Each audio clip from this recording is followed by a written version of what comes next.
I'm not that overly impressed with Anthony Davis based on what I've seen thus far. I consider him one of the top 5 players on the planet.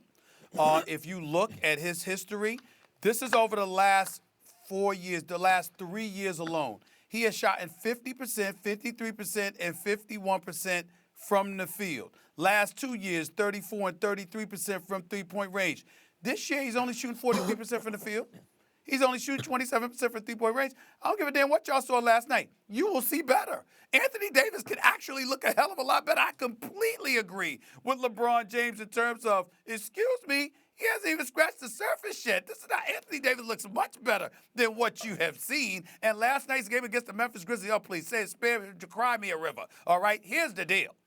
The Lakers' success has to come through LeBron James. LeBron James has to be who we know he is in order for the Lakers to be successful. Without that, the Los Angeles Lakers ain't nothing but a Hollywood version of the New Orleans Pelicans we've been watching for the last several years. That is it.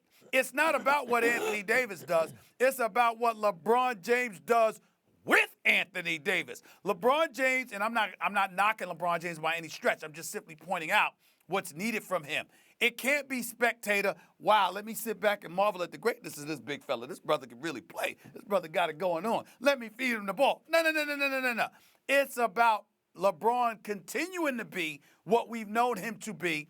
Anthony Davis elevating his level of play based off of what we've seen thus far this season. And Kyle Kuzma coming back and acclimating. And even then, you still need a piece. I'm sorry, this ain't the recipe. This is the New Orleans Pelicans moving to Hollywood via Anthony Davis. That's what this is. This is not going to be the recipe of success for the Lakers. I think the Lakers could absolutely go all the way even. I would take the Clippers, but you could make AD the most important piece on the team offensively, and the Lakers and LeBron James could ride that. Absolutely. Why not? He's one of the most efficient scorers ever. I disagree.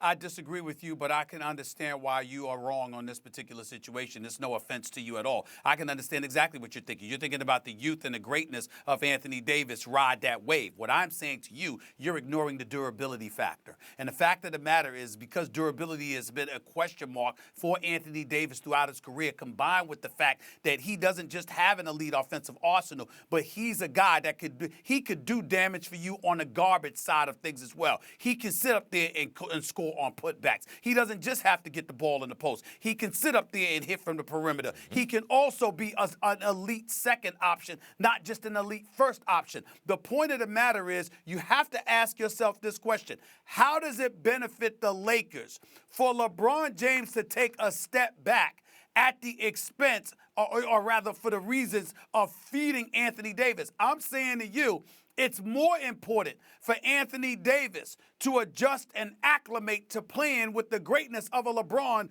than it is for LeBron to acclimate playing with an Anthony Davis in terms of receiving true success in the National Basketball Association for this upcoming season. I'm not questioning the talent of Anthony Davis by any stretch of the imagination. I'm riding with you on that. But I'm saying you have to take into consideration durability, the kind of game that he's going to bring to the table, and whether or not LeBron James is a person that's truly capable of taking a step back and it not being to the detriment of the team he's stewarding. I'm challenging that that's not the case with L.A. He still needs to be that alpha dog in order for them to be successful.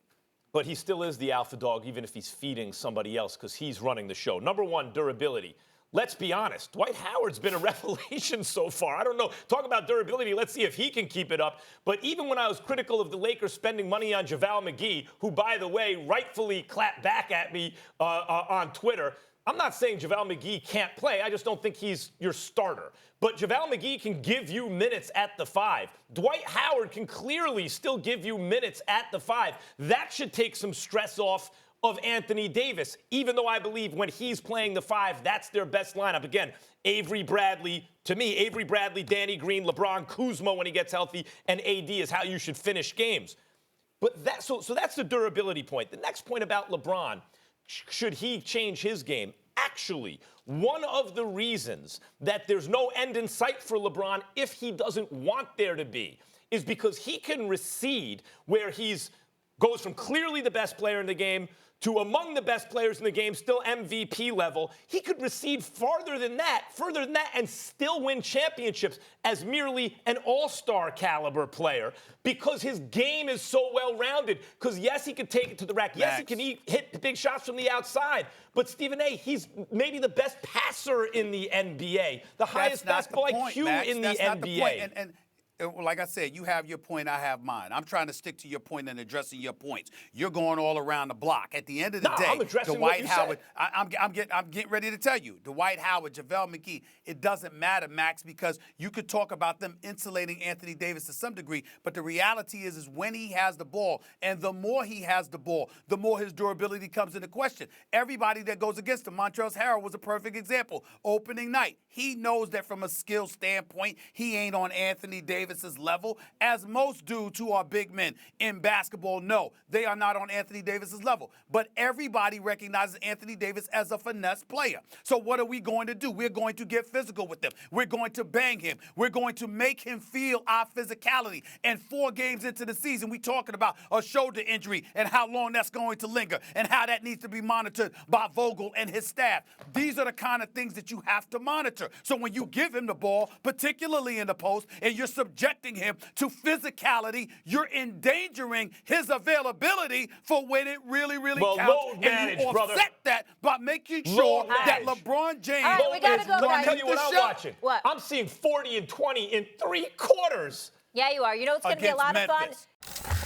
Thanks for watching ESPN on YouTube. For more sports highlights and analysis, be sure to download the ESPN app. And for live streaming sports and premium content, subscribe to ESPN+.